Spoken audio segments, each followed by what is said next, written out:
오직 성령의 열매는 사랑과 희락과 화평과 오래 참음과 자비와 양선과 충성과 온유와 절제니 이 같은 것을 금지할 법이 없느니라. 할렐루야. 거룩한 주일 예배에 오신 여러분을 주님의 이름으로 사랑하고 축복합니다. 하루하루 살아가는 것이 주의 은혜임을 고백을 합니다. 많은 비와 또 무더위 가운데 하나님께서 우리를 지켜주신 줄로 믿습니다. 또 어려움 당한 영혼들이 있다는 게 좀 안타깝지만 우리가 또 그 어려움 당한 이들을 위한 사랑과 은혜를 또 베풀어야 되는 것이 우리 믿음의 사람들의 사명이 아닌가 생각해 봅니다. 이런 가운데 하나님이 우리를 사랑해 주신 것을 감사하면서 우리 옆분들 좀 생각하면서 인사할까요? 주님의 이름으로 사랑합니다. 인사 좀 합시다. 주님의 이름으로 사랑합니다. 주님의 이름으로 사랑합니다.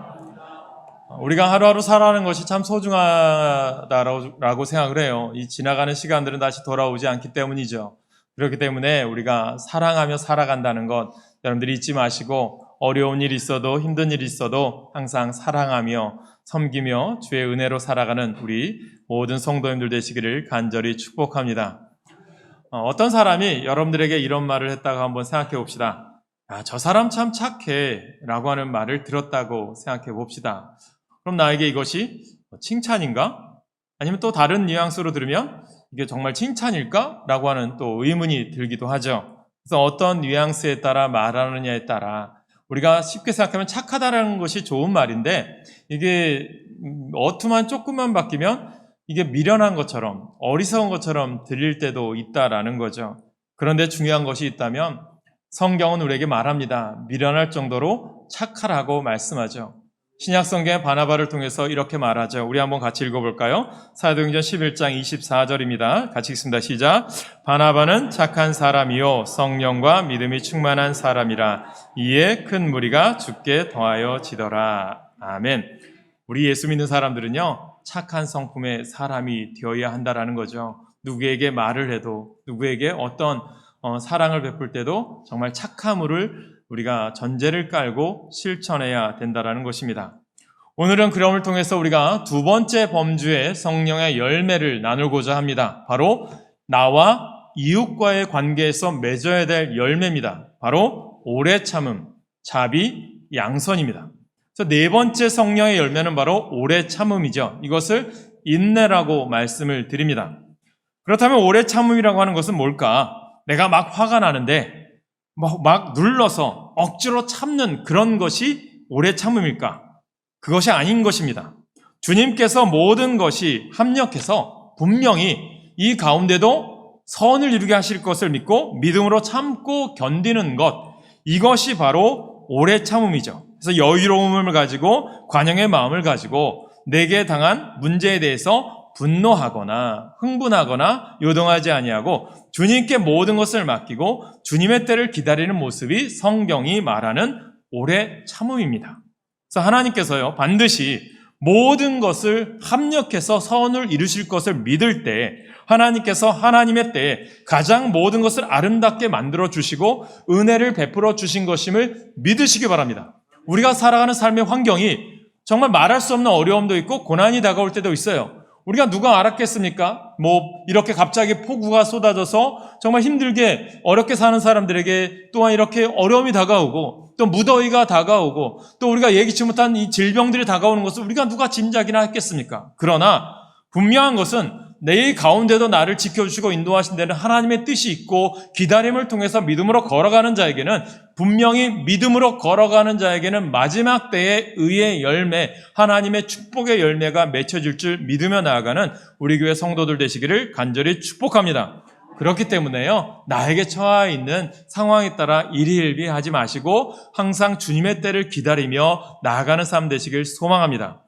우리가 사랑장으로 불리는 고린도전서 13장에 보면 사랑을 이야기할 때 우리가 얘기하는 네 번째 열매를 먼저 이야기합니다. 사랑은 오래 참고, 그 다음에 사랑은 성내지 아니하며, 사랑은 모든 것을 참으며 모든 것을 견디느니라 라고 말씀하고 있습니다. 그래서 주님의 사랑이 충만하면 어떤 시련도 잘 참고 견딜 수가 있고 사소한 일에도 성내지 아니할 수 있고 환난과 핍박도 잘 견디고 이겨나갈 수 있음을 말해 주는 것입니다.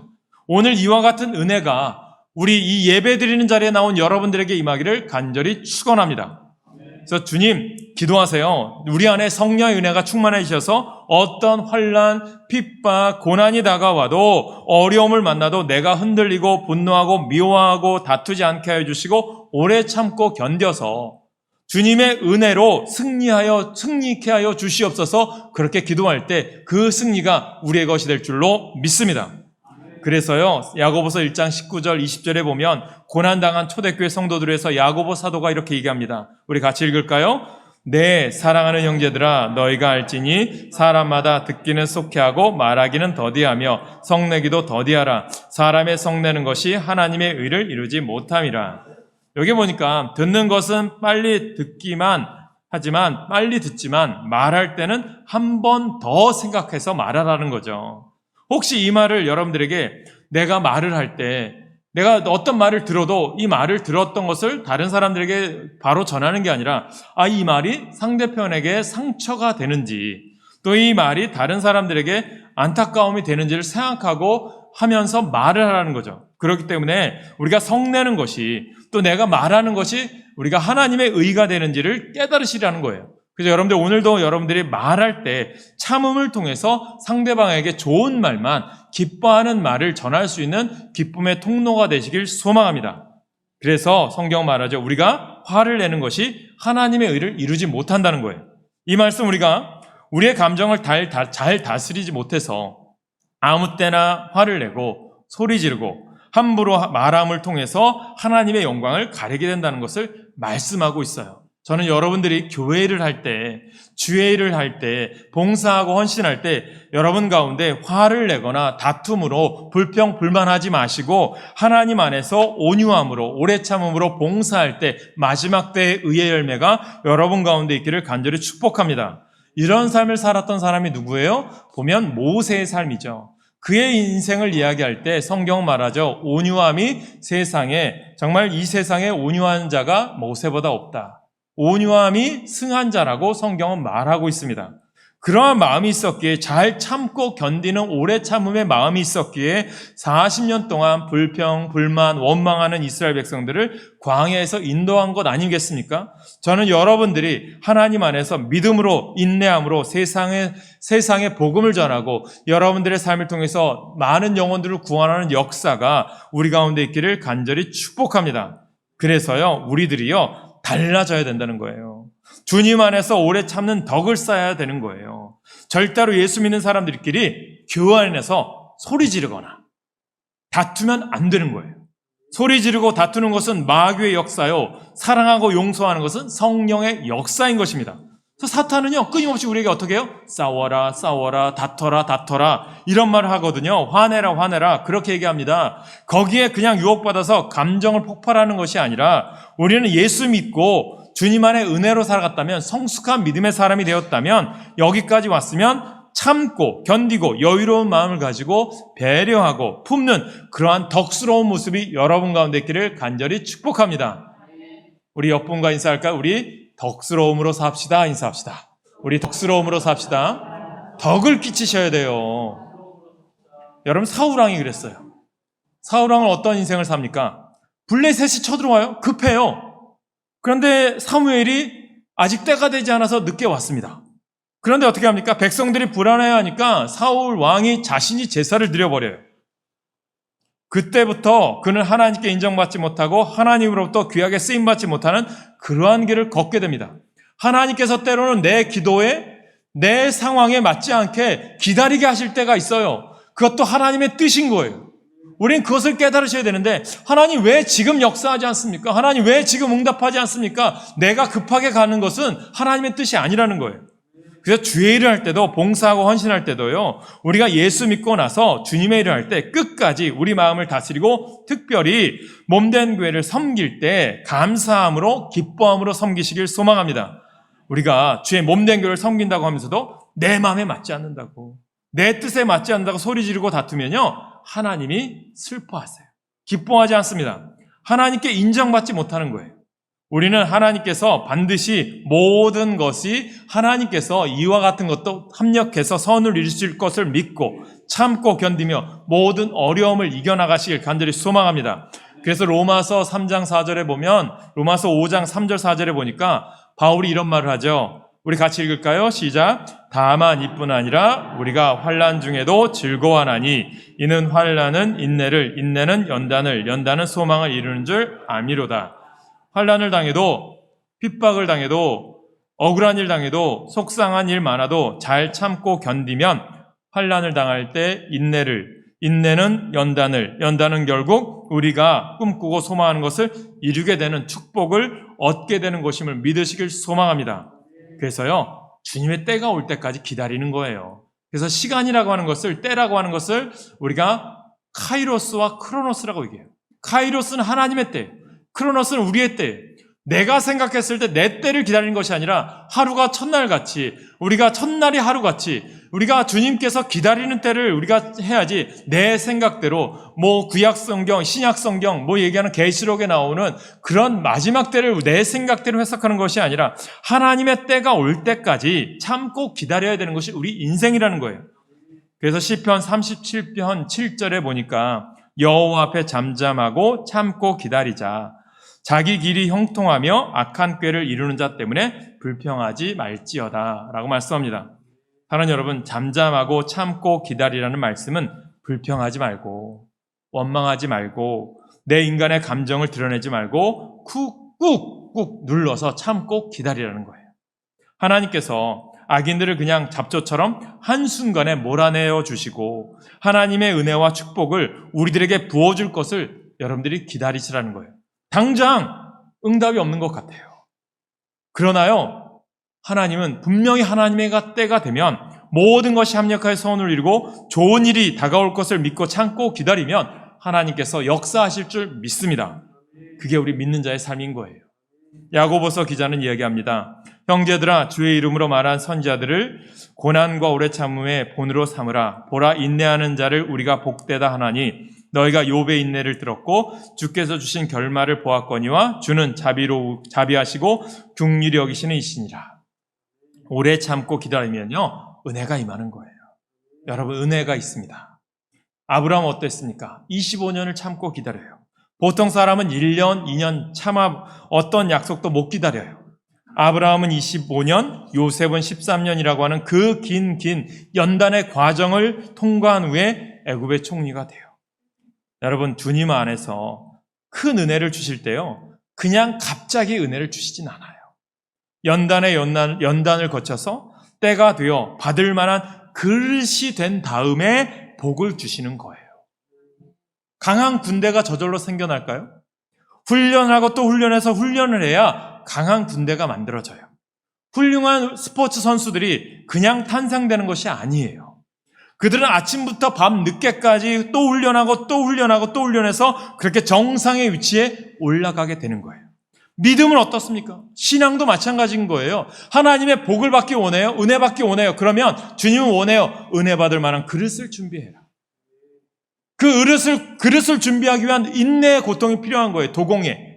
오늘 우리들도 마찬가지예요. 하나님의 큰 뜻을 이루기 위해서 참고 견디며 맡은 일에 묵묵히 순종하고 헌신할 때 큰 복을 받게 될 줄로 믿으시길 간절히 축원합니다. 그게 믿음의 사람들, 의인들이 살았던 길 아닙니까?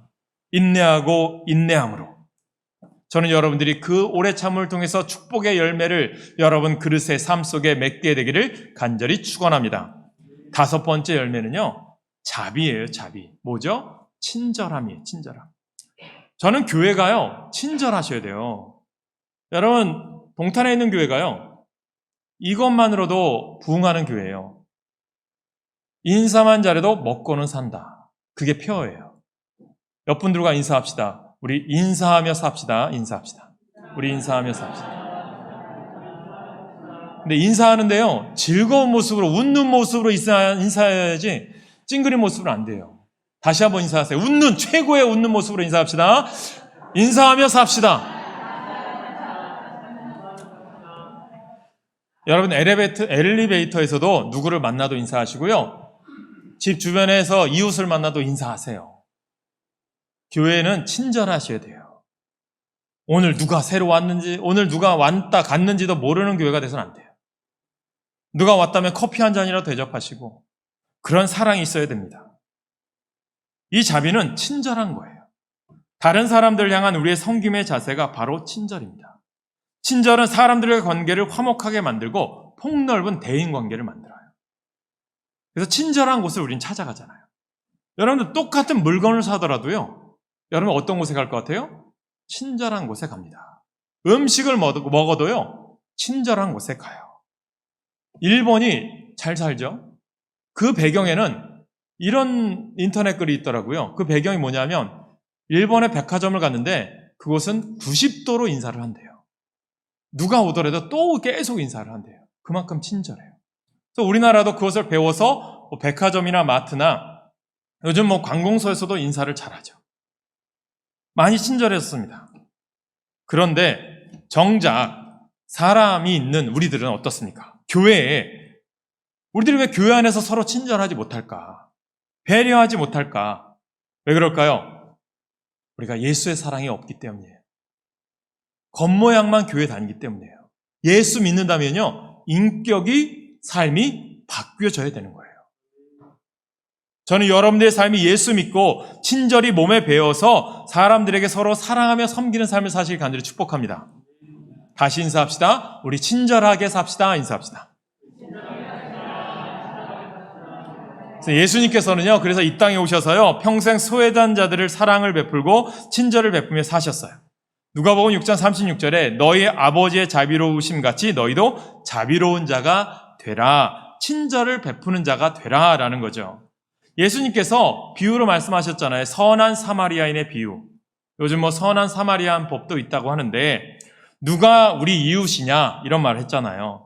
한 사람이 예루살렘에서 여리고성으로 가는데 강도를 만나서 다 빼앗기고 온몸을 두들겨 맞아서 누워 있어요. 그랬을 때 늘 제사를 드리고 거룩한 말을 하던 제사장이 그냥 스쳐 지나가요.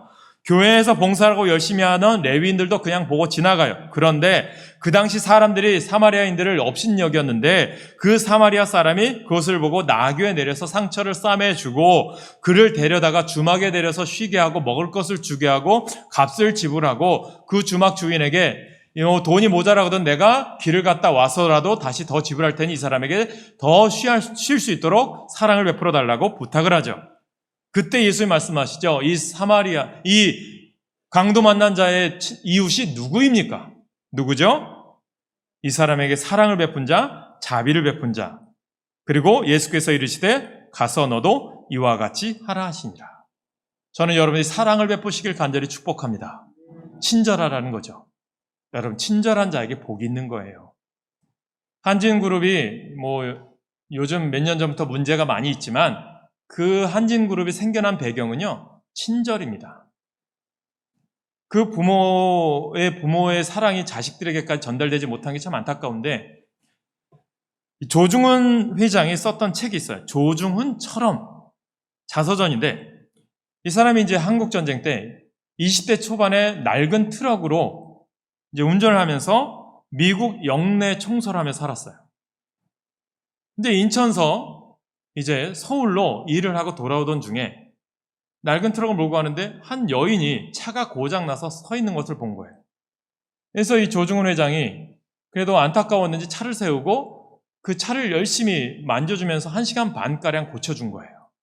그랬더니 이 외국인 여인이 고마워서 차를 고쳐주셨는데 제가 얼마를 드리면 됩니까? 이렇게 이제 얘기한 거예요. 그랬더니 이 조 회장이 우리나라 사람들은요, 이 정도 친절은 그냥 베풀고 지냅니다. 그러면서 아무것도 받지 않고 떠나려고 해요. 그랬더니 이 여자분이 그렇다면 당신의 주소라도 좀 알려주십시오 라고 하면서 주소를 받아갔어요. 그 다음 날이었습니다. 이 주소를 적어준 곳에 이 자신의 도움을 받았던 여인과 한 사람이 다가온 거예요. 누군가 했더니 미 8군 사령관이었습니다. 그리고 이 어려움을 당했던 여인은 이 미 8군 사령관의 와이프였던 거죠. 그래서 이 미 8군 사령관이 우리 아내가 어려움 당했을 때 이렇게 도움을 주었으니 내가 좀 대가를 지불하고 싶은데 얼마를 또 드리면 됩니까? 했더니 결국 다 이제 거절을 하죠. 그럴 때 그러면 당신이 어떤 일을 하는지 모르는데 내가 도움을 줄 수 있는 일이 무엇이 있겠습니까? 라고 이제 얘기한 거죠. 미 8군 사령관이. 그래서 조 회장이 부탁한 것은 제가 낡은 트럭을 끌고 미 8군 영내에 청소하고 다니는데 그 전쟁통에 낡은 트럭들을 폐차할 때 그 폐차 처리할 수 있는 것을 저에게 주십시오 라고 하면서 미 8군 사령관이 능히 그걸 할 수 있어서 이 조중훈 회장에게 그것을 권한을 준 거죠. 그것이 한진그룹, 대한항공이 탄생에 된 배경이죠. 작은 사랑의 실천이 어쨌든 믿음의 가문이 아닐지라도 복을 받게 되는 거죠. 사랑하는 성도 여러분, 우리가 주님 안에서 사랑을 실천하는 것이 이만큼 복이라는 거예요. 친절함이. 예수님께서 적은 소자에게 냉수 한 그릇 대접한 것도 어떻게 하신다고요? 기억하신대요. 우리가 잘 아는 사람이 있습니다. 어느 비가 많이 오던 미국에서 있었던 일이에요. 루즈벨트 대통령의 고문관이었던 나폴레옹 힐이 쓴 책이 있습니다. 성공의 열쇠라고 하는 책에 나왔던 이야기인데요. 실제 있었던 일입니다. 미국의 필라델피아 한 백화점 앞에 할머니 한 분이 비가 많이 내리니까 백화점 안으로 들어와서 비를 피하고 있었어요. 근데 많은 사람들이 이 늙은 할머니가 낡은 옷을 입고 백화점 안에 들어왔더니 쳐다도 보지 않는 거예요. 그랬는데 이 백화점의 한 젊은 직원이 할머니가 들어와 있으니까 할머니 뭐가 필요하세요? 라고 이제 할머니에게 여쭸어요. 그랬더니 아니네 젊은이 나는 잠깐 차가 올 때까지 비를 피하기 위해서 여기 현관 앞에서 잠깐 기다리겠네 라고 한 거죠. 그랬더니 서 계신 할머니가 좀 안쓰러웠는지 이 젊은 점원이 의자를 가져다가 앉혀서 옆 차가 올 때까지 좀 기다리면서 여기서 쉬십시오라고 안내를 했습니다. 그래서 고마워하면서 이 할머니가 의자에 앉아놓고 이제 차가 오기를 기다렸습니다. 한참 기다린 후에 차가 왔습니다. 고마웠던 이 할머니가 이 젊은 점원에게 당신 나에게 이렇게 사랑을 베풀어서 너무 감사한데 당신이 가지고 있는 명함 하나만 나한테 주게라고 하면서 명함을 가져갔습니다. 그리고 이 젊은 직원은 그 친절 베푼 것을 잊고 있었습니다. 그런데 며칠 지난 이후에 백화점 사장에게 편지가 왔습니다.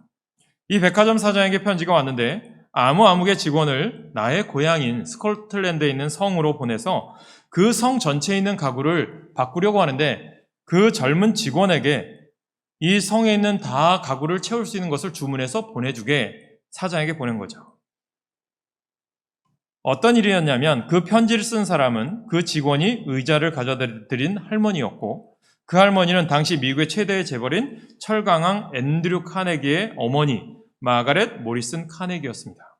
늘 검소한 옷차림으로 독실한 크리스찬이었던 그 어머니가 이 한 젊은 직원의 친절에 감동되어서 고향에 있는 큰 성에 있는 모든 가구를 이 백화점에서 납품할 수 있도록 해가지고 이 젊은 청년이 승진할 수 있는 기회를 허락했습니다. 작은 사랑 친절 하나가 이렇게 복이 되어 돌아오는 거죠.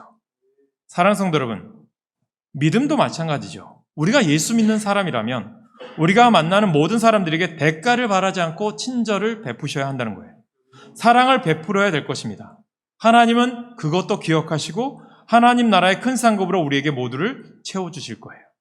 친절을 행하는 성숙한 그리스도인들 되실 때 여러분 삶에 하나님의 복이 넘치기를 간절히 축원합니다. 6번째 열매는 양선입니다. 양선은 착함입니다. 착한 성품, 착한 행동을 말합니다. 성령 임하면 성령께서 우리 마음에 착한 마음을 넣어주세요. 예수 믿는 순간 우리가 그동안 악한 마음을 먹고 살았던 어둠의 자녀였는데 성령이 오셔서 착한 마음을 심어주시고 빛의 자녀로 살게 만들어주시는 거예요.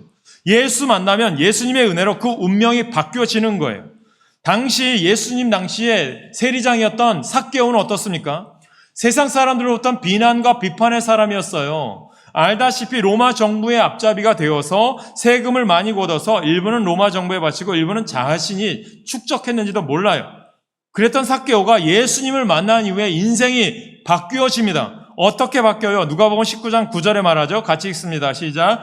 삭개오가 서서 주께 여짜오되 주여 보시옵소서 내 소유의 절반을 가난한 자들에게 주겠사오며 만일 누구의 것을 속여 빼앗은 일이 있으면 내 갑절이나 갚겠나이다. 아멘. 이 고백이 들어오는 거예요. 저는 여러분 가운데 주님 안에서 예수 만난 이후의 삶이 바뀌시길 간절히 축복합니다. 여러분, 주님 안에서 여러분 이 삭개오의 사랑이 그를 가이사랴의 첫 주교가 되는 역사를 이루게 하시고 복음이 확장되어지는 데 삭개오가 쓰임받게 됩니다. 저는 여러분들의 인생에 이렇게 쓰임받기를 간절히 소망합니다. 가정을 구원하고 자녀들을 구원하고 세상을 구원하는 일에 여러분들이 빛의 자녀로 쓰임받기를 소망합니다. 그래서 에베소 5장 8절 9절에 보니까 너희가 전에는 어둠이더니 이제는 주 안에서 빛이라. 빛의 자녀들처럼 행하라. 빛의 열매는 모든 착함과 의로움과 진실함에 있느니라. 여러분, 여러분이 어둠이 아니라 빛이세요. 여러분이 가는 곳마다 사랑의 빛을 비춰야 돼요. 용서의 빛을 비춰야 되고 착한 빛을 비춰야 돼요.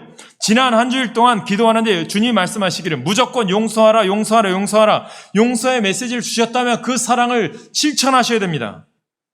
대단히 죄송하게도 마음이 착하지 못하면 절대로 용서하지 않고 마음의 아픔과 원한을 부여잡고 살아갈 수밖에 없는 거예요. 실천하셔야 된다는 거예요. 저는 여러분들이 오늘부터 주님 내 마음이 착한 마음이 될 수 있도록 고쳐나가시길 바랍니다. 사랑하고 용서하며 살게 되시길 간절히 소망합니다. 다투고 미워하고 분노하며 살지 않게 하여 주시고 용서하며 또 용서하고 또 용서하며 살게 해달라고 기도하시길 바랍니다. 내 인생은 귀한 거예요. 우리 인생 귀한 거예요. 누구 탓하며 누구 원망하며 살기에는 너무 아까운 시간들 아닙니까? 여러분 인생 귀한 인생 하나하나 소중히 여기면서 내 인생 살아가면서 내게 주어진 시간들을 소중히 여기면서 어떻게 살아요? 주의 영광을 돌리며 살아가는 거예요. 그 영광이 뭐예요? 하나님이 여러분들 창조하신 그 본 모습대로 어떤 열매요? 오래 참음과 자비와 양선의 열매를 거두시길 간절히 소망합니다.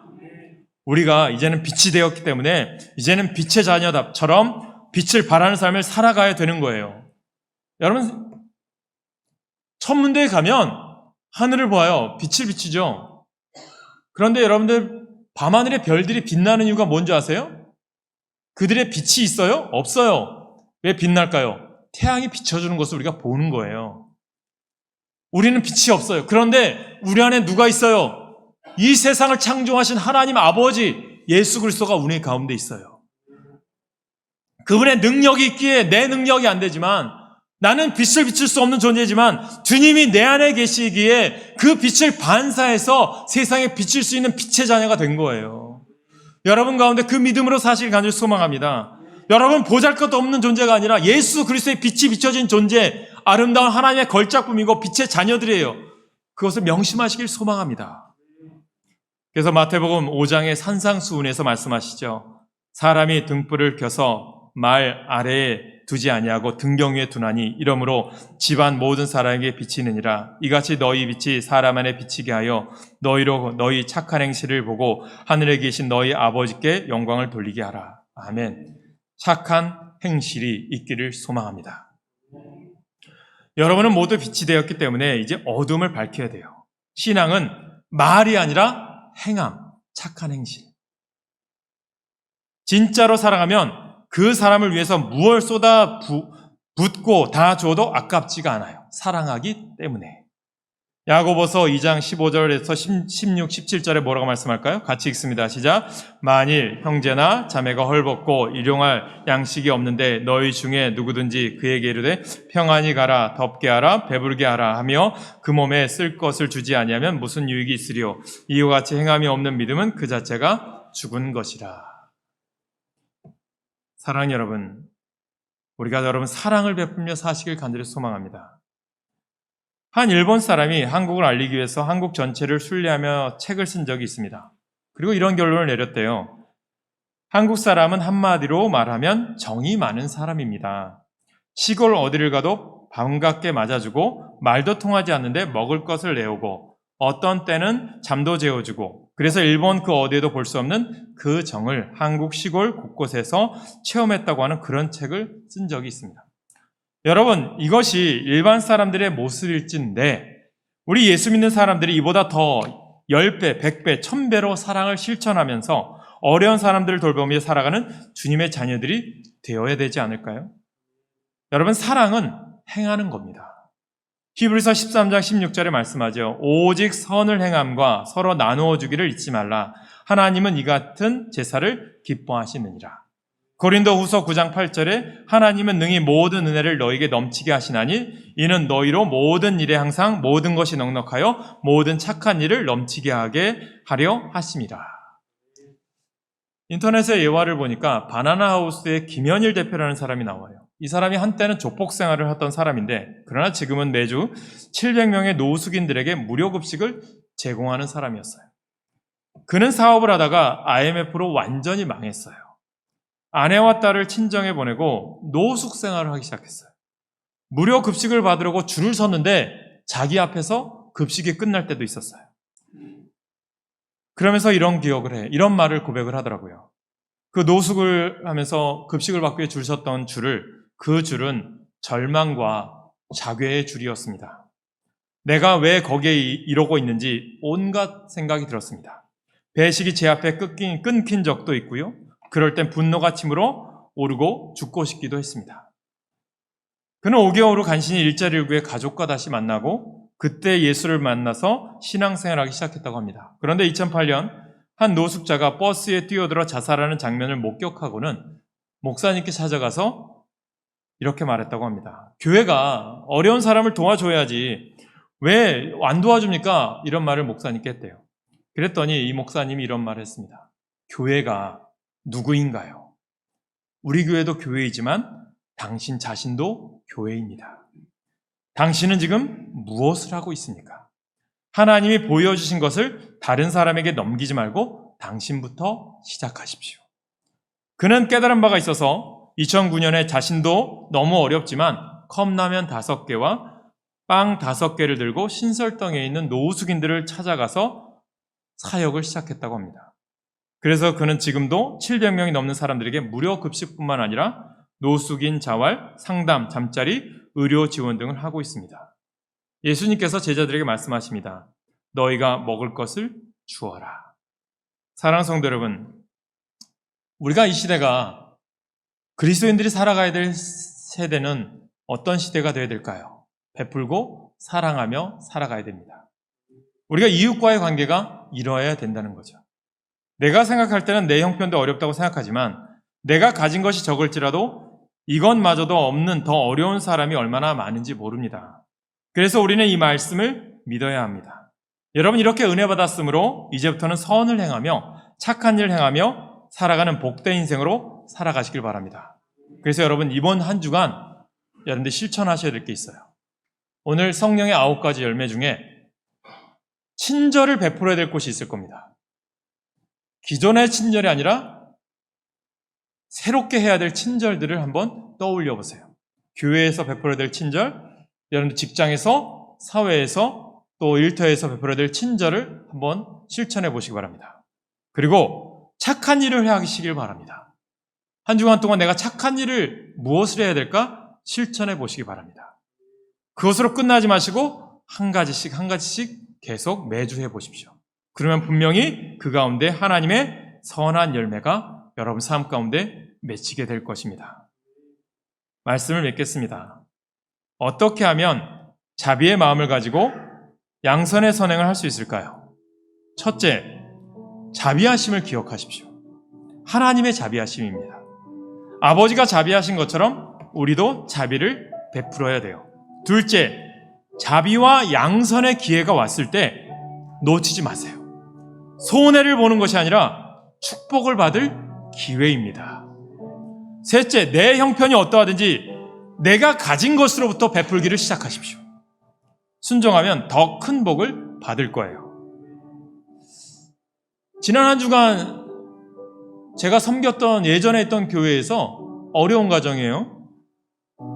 시에서 받는 쌀을 받아서 받았던 가정인데 그분이 돌아가셨다는 것을 제가 소식을 접했어요. 참 마음이 안타깝더라고요. 항상 신방 갈 때마다 자기가 이렇게 어렵게 살지만 어느 때는 쌀을 줘서 저보다 더 어려운 사람 주세요. 또 목사님에게 어느 때는 도서비도 주면서 목사님 설교하는데 준비해 주세요. 이렇게 드렸던 분이에요. 그분의 사랑을 아직도 기억을 해요.